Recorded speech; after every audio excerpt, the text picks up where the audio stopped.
والسلام علیک یا نبی اللہ صلی اللہ تعالی علیہ وسلم۔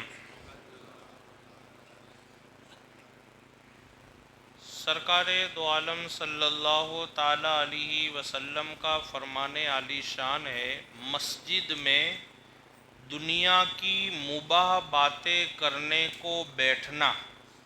نیکیوں کو کھا جاتا ہے جیسے آگ لکڑی کو کھا جاتی ہے۔ مسجد کے اندر کسی دنیاوی بات کے لیے بیٹھنا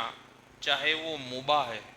مباح کا مطلب یہ ہوتا ہے کہ جو فی نفس سے ہی وہ بات سچی ہو اور صحیح ہو، لیکن اگر وہ دنیاوی کلام ہے، دنیاوی گفتگو ہے، جیسے مثال کے طور پر آپ کسی سے بات کر رہے ہیں کہ میں آپ کو نوکری دلا دوں گا، بات صحیح ہے، اچھی ہے، لیکن یہ دنیاوی بات ہو جائے گی۔ پھر آپ نے کسی سے کہا کہ مجھے آپ سے کاروبار کے متعلق تھوڑی گفتگو کرنی ہے، اور آپ اس کو لے کر کے مسجد میں بیٹھ گئے یا وہ بیٹھ گیا یا دو آدمی جمع ہو کر کے بیٹھ گئے، تو یہ سب ہوئی مباح بات، یعنی باتیں سچی ہے اور صحیح ہے لیکن دنیاوی باتیں، تو دنیاوی کلام مسجد میں کرنا یہ سخت منع ہے،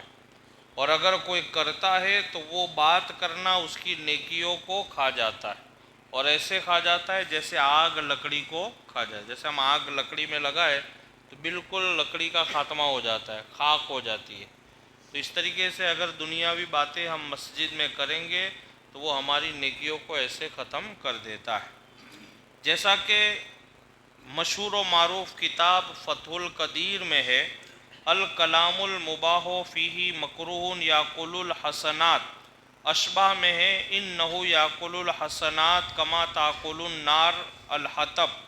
اور مدارک میں حدیث کی نقل ہے کہ الحدیث فی المسجد یاکل الحسنات کما تاکل البہیمۃ الحشیش،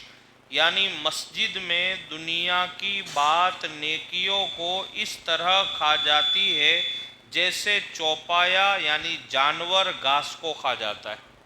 ایک جانور ہوتا ہے جو چوپایا ہوتا ہے، وہ گھاس کو کیسے صاف کر دیتا ہے، ایسے دنیا کی باتیں مسجد میں کرنے سے ہماری نیکیاں ختم ہو جاتی ہے۔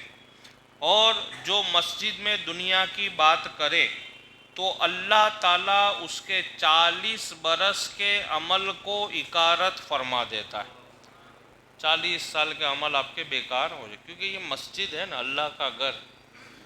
اور اس میں اگر آپ دنیاوی کلام کریں گے، یہاں جب بغیر ضرورت کے بولنا منع ہے، یہاں پہ زور سے پاؤں پچھاڑنا منع ہے، اور فقہائے کرام نے فرمایا کہ اگر جماعت ہو رہی ہے اور آپ جماعت پانے کے لیے دوڑنا چاہتے ہو تو بھی آپ مسجد میں نہیں دوڑ سکتے، تو پھر دنیاوی کلام کرنا یہ کہاں سے صحیح ہو سکتا ہے؟ اس لیے مسجد کا آداب بجا لانا بہت ضروری ہے،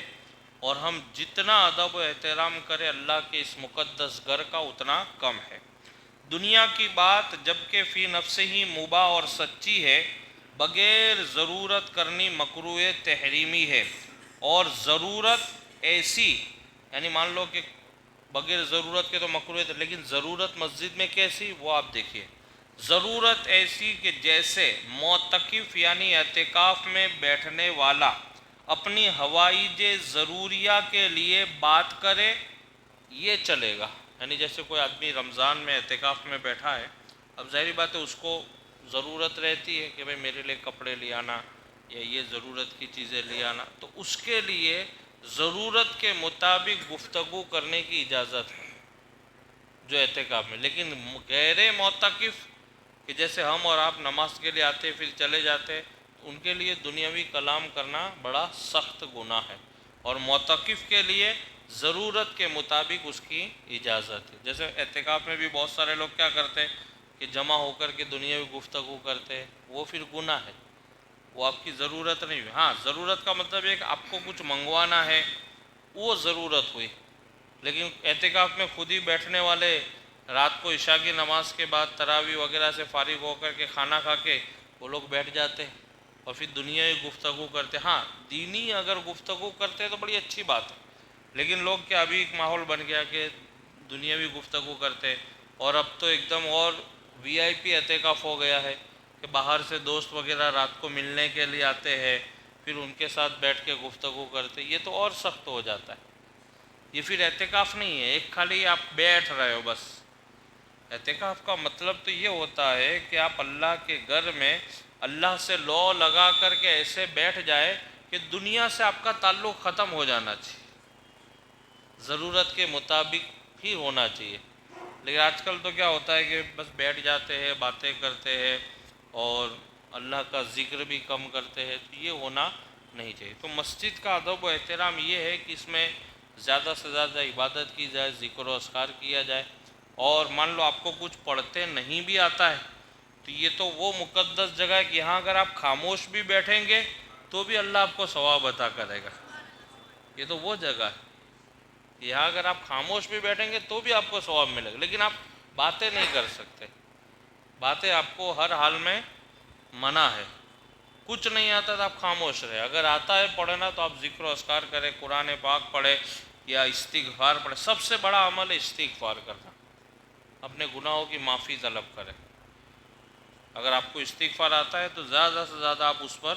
زور دیں، اس لیے کہ استغفار ایک ایسا عمل ہے، حضرت امام حسن مجتبی رضی اللہ تعالیٰ عنہ فرماتے ہیں کہ استغفار ایک ایسا عمل ہے جس میں اللہ نے ہر تکلیف کے دور کرنے کا چارہ رکھا ہے۔ اگر آپ بیمار ہیں آپ استغفار پڑھیں، اللہ شفا عطا فرمائے گا۔ اگر آپ کی روزی میں کوئی تکلیف ہے آپ استغفار پڑھیں، اللہ روزی میں برکتیں عطا فرمائے گا۔ یا اور بھی کوئی آپ کی جو بھی حاجت ہے اس نیت سے بھی اگر آپ استغفار پڑھیں گے تو اللہ تعالیٰ آپ کی حاجت کو پورا فرمائے گا۔ تو بہرحال مسجد کا ادب و احترام کرنا ہمارے اوپر بڑا ضروری ہوتا ہے، اور اس گھر کا ہم جتنا بھی ادب و احترام کریں گے اللہ ہمیں اتنی زیادہ برکتیں عطا فرمائے گا۔ اللہ سے دعا ہے کہ اللہ رب العزت ہم سب کو مسجد کا ادب و احترام کرنے کی توفیق عطا فرمائے۔ ان اللہ